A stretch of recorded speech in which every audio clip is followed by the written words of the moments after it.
Hi there, in this week's quick tip I'm going to show you how I use a simple jig in conjunction with the domino pins or paddles to make fast repetitive cuts. That's coming up next.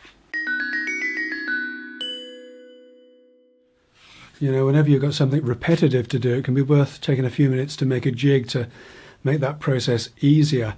Even if it's a jig that works in conjunction with other things. I've got to put dominoes 25mm down and actually centered actually from the ends of each of these little pieces, but all referenced off this face. The domino on the pins or paddles puts the domino machine on the pins or paddles puts a domino centered at 37mm.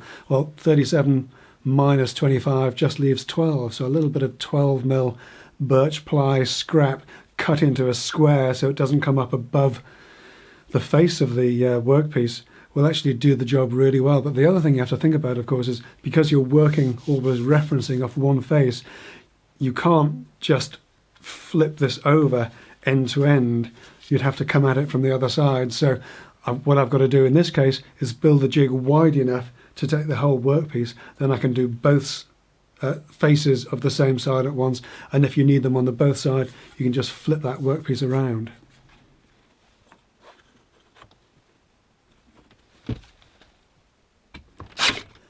I'm putting the first plywood stop flush with the front face of the jig and stapling it in place.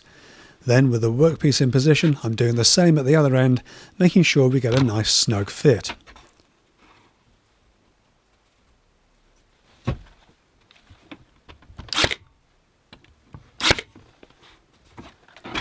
With the workpiece overhanging the baseboard slightly, I'm stapling down a backstop of the same thickness material.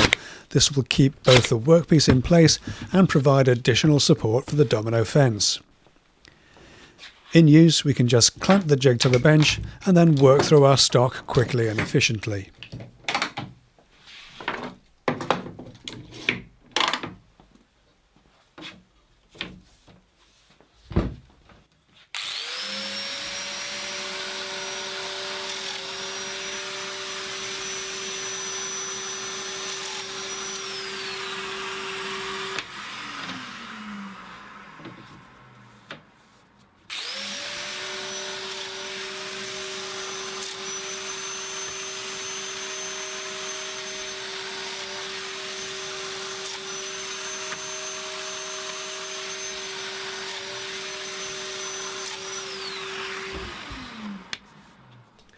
So there you go, that's a very simple little jig made in about a minute flat from just little bits of scrap stapled together, and it's made this set of workpieces so much faster to do because you're just working off the pins and paddles that are built into the domino instead of measuring and marking every single one. It makes for faster, more accurate work, much easier as well. That's it for this week's quick tip though. Thanks for watching.